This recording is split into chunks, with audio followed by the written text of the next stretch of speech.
प्राचीन काल की बात है।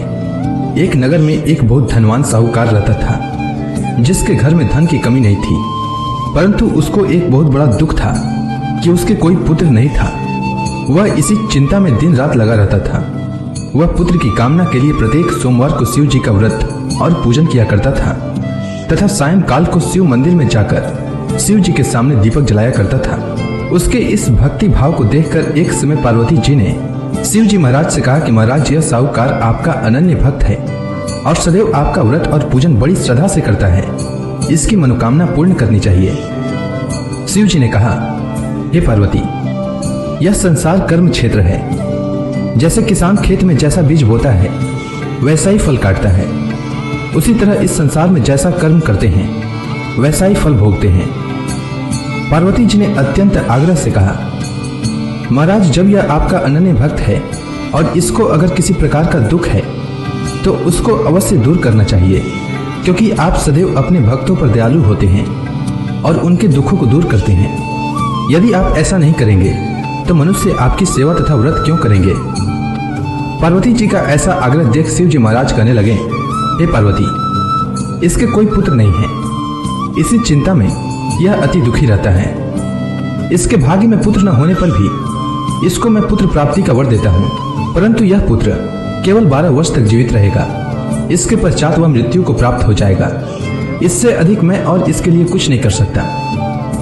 यह सब बातें साहूकार सुन रहा था। इससे उसको न तो कुछ प्रसन्नता हुई और न ही कुछ दुख हुआ। वह पहले जैसा ही शिव जी महाराज का व्रत और पूजन करता रहा। कुछ काल व्यतीत हो जाने पर साहूकार की स्त्री गर्भवती हुई और 10वें महीने में उसके गर्भ से अति सुंदर पुत्र की प्राप्ति हुई।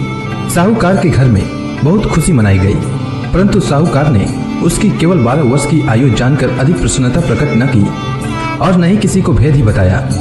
जब वह बालक 11 वर्ष का हो गया तो उस बालक की माता ने उसके पिता से विवाह आदि के लिए कहा, तो वह साहूकार कहने लगा कि अभी मैं इसका विवाह नहीं करूंगा, अपने पुत्र को काशी जी पढ़ने के लिए भेजूंगा।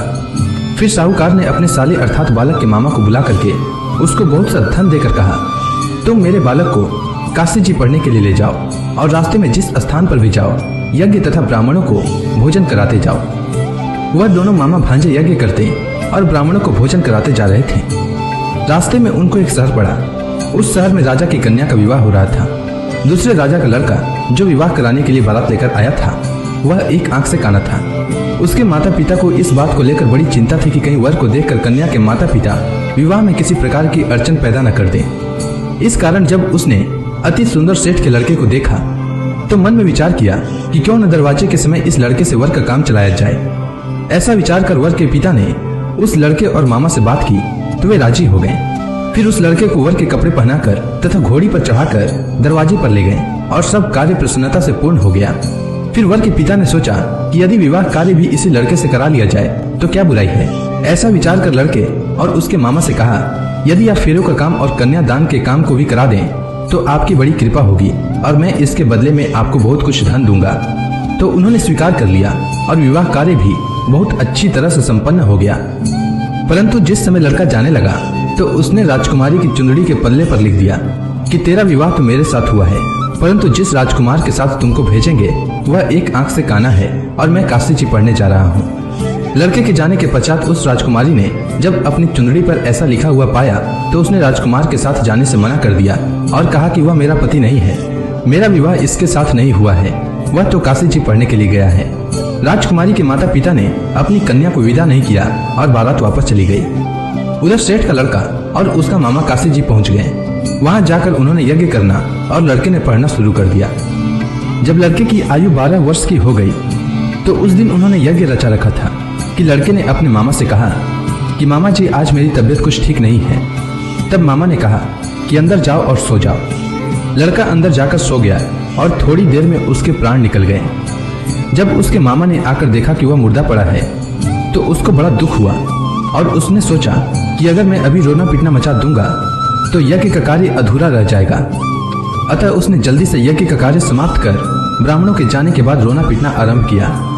संयोगवश उसी समय शिव पार्वती जी उधर से जा रहे थे। जब उन्होंने जोर जोर से रोने की आवाज सुनी तो पार्वती जी कहने लगी कि महाराज, कोई दुखिया रो रहा है, उसके कष्ट को दूर कीजिए। जब शिव पार्वती ने पास जाकर देखा तो वहाँ एक लड़का मुर्दा पड़ा था। पार्वती जी कहने लगी कि महाराज, यह तो उसी सेठ का लड़का है जो आपके वरदान से हुआ था। हे महाराज, इस बालक को और आयु दीजिए, नहीं तो इसके माता पिता तड़प तड़प कर मर जाएंगे। पार्वती जी के बार बार आग्रह करने पर शिव जी ने उसको जीवन वरदान दिया और शिव जी महाराज की कृपा से लड़का जीवित हो गया। शिव जी और पार्वती जी कैलाश पर्वत पर चले गए। तब वह लड़का और मामा उसी प्रकार यज्ञ करते तथा ब्राह्मणों को भोजन कराते हुए अपने घर की ओर चल पड़े। रास्ते में उसी शहर में आए जहां उसका विवाह हुआ था। वहां पर आकर उन्होंने यज्ञ आरंभ कर दिया तो उस लड़के के ससुर ने उसको पहचान लिया और अपने महल में ले जाकर उसकी बड़ी खातिर की। साथ ही बहुत से दास दासियों सहित आदर पूर्वक लड़की और जमाई को विदा किया। जब वो अपने शहर के निकट आए तो मामा ने कहा कि मैं पहले तुम्हारे घर जाकर खबर कर देता हूँ। जब उस लड़के का मामा घर पहुंचा तो लड़के के माता पिता घर की छत पर बैठे थे और यह प्रण कर रखा था कि यदि हमारा पुत्र सकुशल लौट आया तो हम राजी खुशी नीचे आ जाएंगे, नहीं तो छत से गिरकर अपने प्राण खो देंगे। इतने में उस लड़के के मामा ने आकर यह समाचार दिया कि आपका पुत्र आ गया है, तो उनको विश्वास नहीं हुआ। तब उसके मामा ने शपथ पूर्वक कहा कि आपका पुत्र अपनी स्त्री के साथ बहुत सारा धन लेकर आया है। तो सेठ ने आनंद के साथ उसका स्वागत किया और बड़ी प्रसन्नता के साथ रहने लगे। इसी प्रकार से जो कोई भी सोमवार के व्रत को धारण करता है अथवा इस कथा को पढ़ता या सुनता है, उसकी समस्त मनोकामनाएं पूर्ण होती है।